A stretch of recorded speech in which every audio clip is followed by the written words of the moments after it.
Hey everyone, my name is Ash and today we're going to be doing a quick review for GRIME Colours of Rot on Xbox. Let's take a look.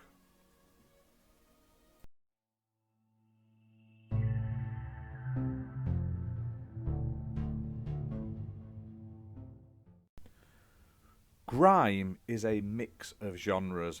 It's described as an action-adventure RPG, but honestly, it really reminds me of a metroidvania crossed with Dark Souls. If they had a baby, this is what you would get. It's basically a 2D Dark Souls game. Now, the plot is an unusual material collapses in on itself, the world shudders and contracts, and suddenly you are squeezed into existence. What awaits you is a world unknown, alien in its own familiarity, and you must survive what terrors you face. So it's very sort of unique in its like plot. It doesn't give much away at the beginning. You have to very much pick up the story as you play. Keeps it very mysterious and sort of vague for the variety of the game. Now, gameplay wise, like I've said, it's very much like a Dark Souls game. So you are going to be doing a lot of parrying attacks, having to sort of figure out sort of attack patterns and dodging and evading your enemies to survive. It's a very tough game in terms of punishing combat. However, as you progress, you are able to absorb your enemies, which helps you grow and gain new abilities as you play through it. Now, the game itself, you can see, looks amazing. It features fantastic looking environments and a lovely soundtrack, and you will uncover mysteries across a whole host of different environments, from caves to face-covered deserts, and there'll be a variety of otherworldly characters and civilizations that you'll see across this interconnected world. Now, the game also involves a variety of boss battles. Now, these are really cool sort of boss battles.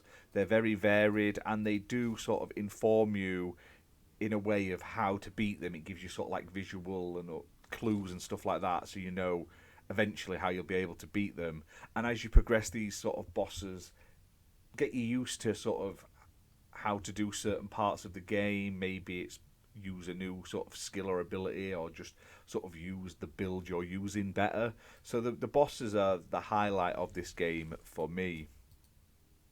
Now, this game is called Grime Colours of Rot, and the game originally came out in 2019, I believe, and the DLC has been added, which was Colours of Rot. Now, this DLC is included, so this is basically like the complete edition of the game, and it involves new abilities, new weapons, new enemies, and more. So it adds a whole extra sort of place to visit and stuff like that. It says explore childbed and discover the horrifying mysteries that lie within. So you're basically getting the complete package here. You get the original game plus its DLC. So what did I think of the game? Now, straight out of the gate, I didn't particularly enjoy it. I thought it was very slow and plodding to begin with, and I wasn't expecting it to be like a Dark Souls game as such. I'm not the biggest Dark Souls fan. It's not my type of game. However, this game, like I say, once you get used to it, it does very much give you that metroidvania sort of sense as well. Now, the game looks fantastic. It's got dark, brooding environments and a lovely soundtrack that really sort of get you into this sort of environment and the mood and everything that it's trying to convey. The world design, like I say, is fantastic. It's got great animations on the characters, the attacks and the enemies and stuff like that. Now, what you have to do in the combat is very much, it's all timing based and parrying and stuff like that, so you have to have patience and get used to it. If you do die, you sort of resurrect back at the sort of checkpoints and you can go again. There's lots of upgradable sort of paths you can take, but you can't unlock everything. It's definitely a much sort of picking and choosing the right build for yourself and how you play. So it's cool in that sense. You've got to sort of build your abilities around your play style. Now, the game isn't perfect. Some of the platforming is a bit iffy.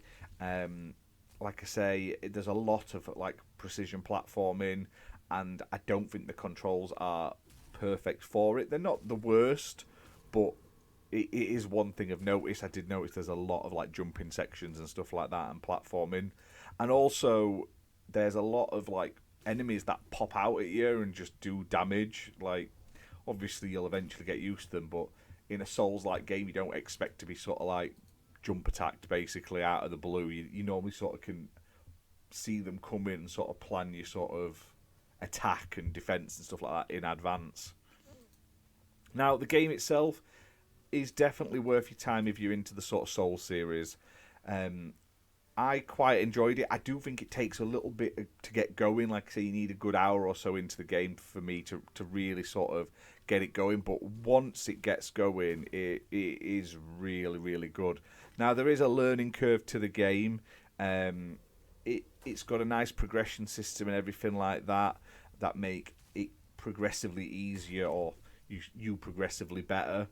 But I quite like it, and I love the like the absorb ability. Basically, you can fight enemies and kill them, or you can like try and absorb them and sort of claim their essence, which is then used for like you basically have to absorb so many enemies of each type, basically.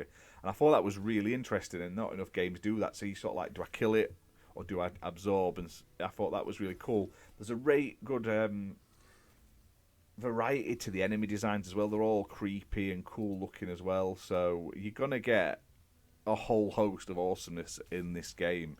Definitely reminds me of things like Hollow Knight in that aspect as well, with the way it plays and the sort of level design. Really, really cool. Now, you do also have a map which you can slowly but surely clear, so you can see it and know where you're going. You do have to find these little things to activate, which then do unlock the map. But it is nice to slowly build your map up from nothing and see how big the environments actually are. And it does help you sort of in traversing around later on as well if you're trying to find things and stuff like that. Overall, I highly recommend this game if you are a Souls fan. If you don't like sort of Souls games or Metroidvanias, I would stay away. This clearly isn't the game for you. Sure, the platforming is a bit janky and the combat can be awkward at times and difficult. However, the fantastic world design, the graphical and sound aesthetic, as well as the awesome bosses, which are really good. These are some of the sort of best bosses I've seen in this type of game in a long time. So they more than make up for the slight downside of the platforming and stuff like that. So check it out. Like I say, if this is something you're into and you want a fair bit of content, it's priced at £20.99 and it's developed by Clover Byte and it's published by Akupara Games, who were kind enough to send me a copy for this video review, so big thank you to them for that.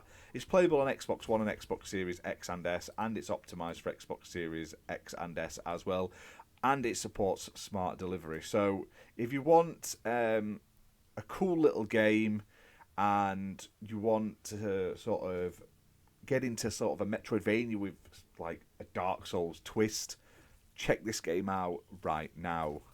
But other than that, guys, thanks for watching. We'll see you soon for more gaming content. Bye for now.